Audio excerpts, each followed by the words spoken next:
Hey guys, I'm Roland the Techusiast. Today we're going to find out if the Google Pixel 2 XL is still worth buying in 2019. Stay tuned.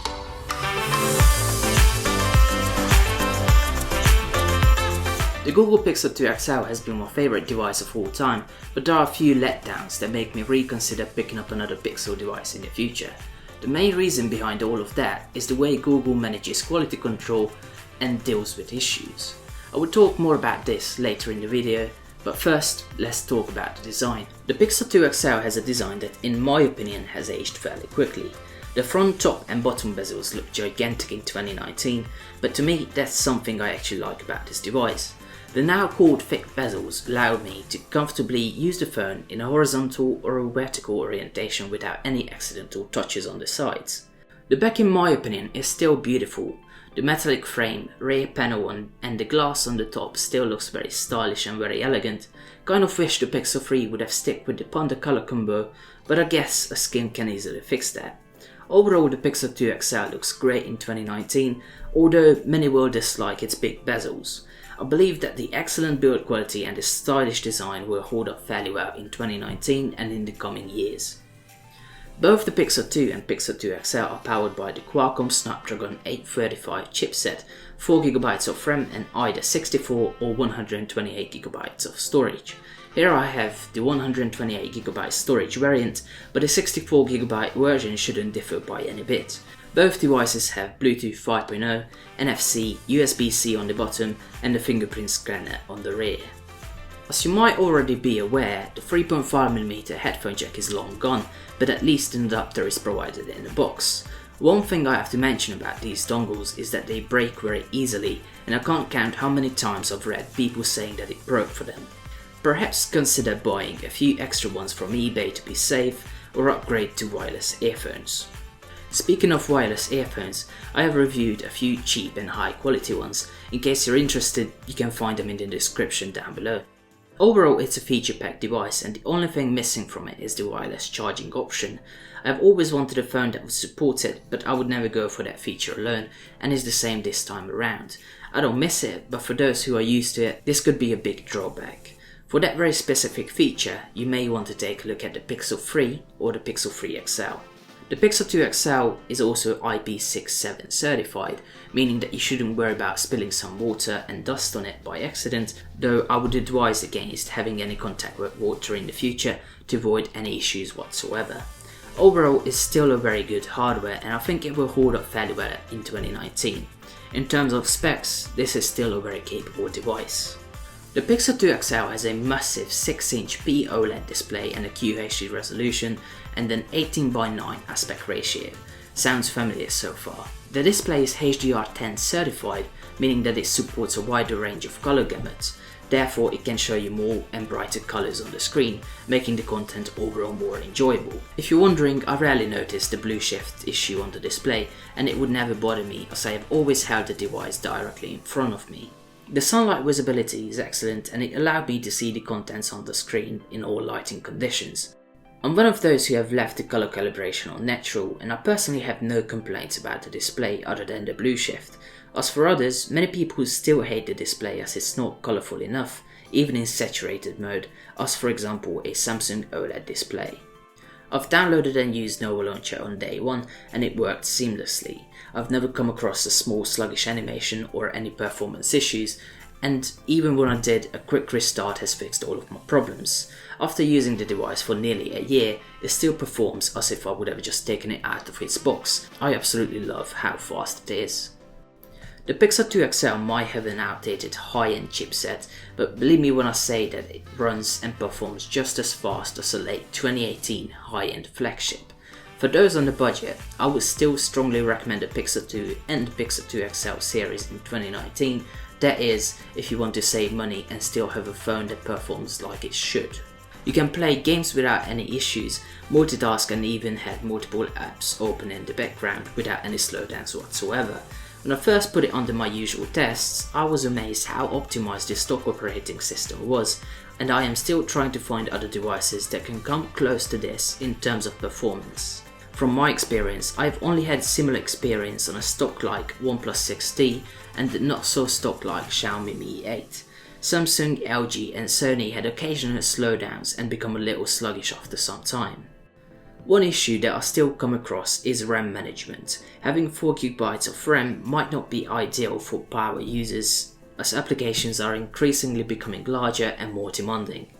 I occasionally switch back and forth between a few applications which usually have to reload.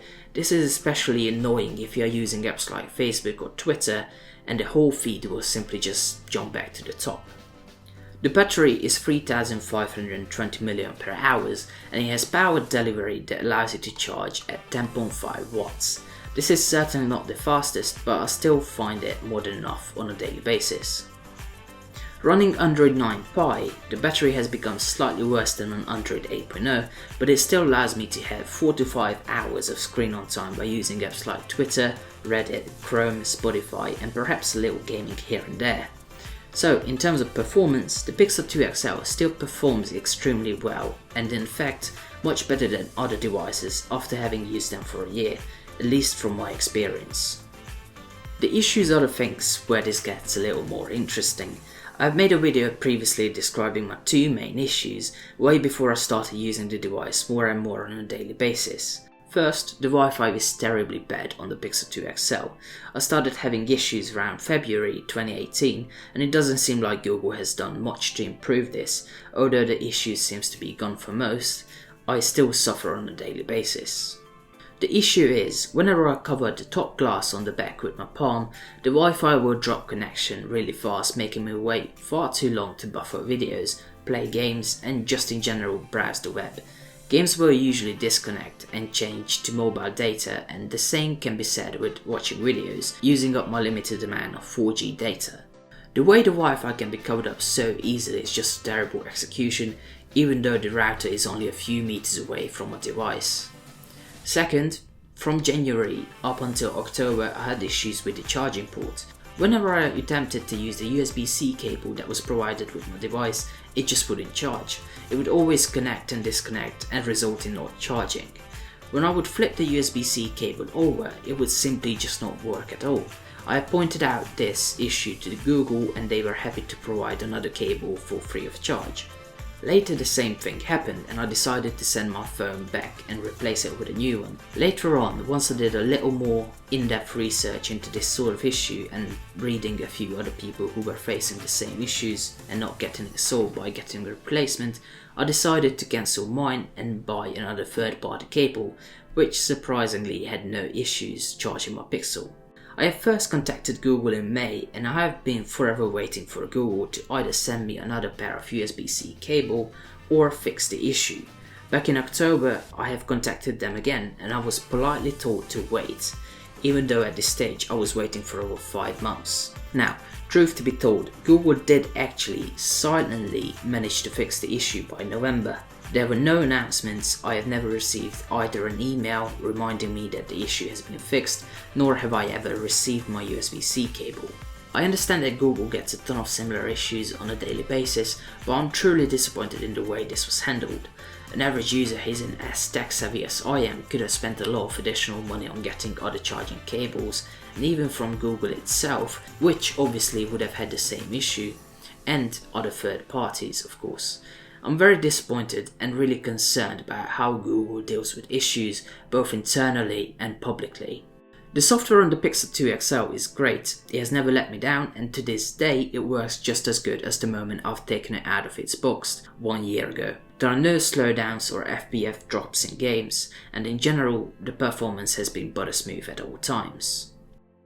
There is a 12 megapixel camera on the back with f1.8 aperture and OIS, dual pixel autofocus, face detection and laser autofocus. There's also a dual LED to provide more realistic colors when shooting with the flash turned on. The camera user interface is clean, simple and very basic. While I'm a fan of a clean user interface, I would have loved to see manual modes inside the camera application, but it will not happen anytime soon. However, the beauty of a simple, basic user interface is that it just works extremely well. I probably said that word way too often in this review, but it's true. You simply press the shoot button and you get some amazing photos. The sharpness and the saturation with the HDR settings enabled are pretty much always on point, providing a consistent and balanced look nearly all the time in most lighting scenarios. In pitch black you shouldn't expect to get any great photos out of this, but even then it can take some pretty decent photos that might be worth sharing with friends, with a lot of noise of course. The new night mode is truly amazing and works as advertised. When I first seen this during the Pixel 3 announcement, I truly believed that the examples were photoshopped and faked. Well, it's clearly true and it's amazing. This is not a DSLR, but it's a point and shoot camera that can handle all lighting scenarios, no matter if you shoot in well-lit conditions or in low light. As a conclusion, I believe I can say that the Pixel 2 XL will still be an excellent device this year, for those who want an Android device that just works and still allows you to capture amazing photos, has excellent battery life, performance, and still provides buttersmooth experience. I don't think that you can go wrong with the Pixel 2 XL in 2019. Of course, there are a few caveats and issues to keep in mind, such as the blue shift, questionable Wi-Fi performance, and the lack of wireless charging and the ability to fast charge at higher watts. However, I think these can be overlooked when you often find this device at the price range of $300 to $500 in British pounds. For that money, you will get excellent battery life, top of the line camera quality and timely upgrades, which matter for a lot of people, and it's something that, for example, Samsung, LG and other companies cannot provide in a timely manner. So, having all that said, I hope you enjoyed this review of the Google Pixel 2 XL. If you have, be sure to leave a like on this video and subscribe to my channel. If you have a Pixel 2 or a Pixel 2 XL, be sure to share your experiences in the comments down below. All that said, thank you for watching, I'll see you next time.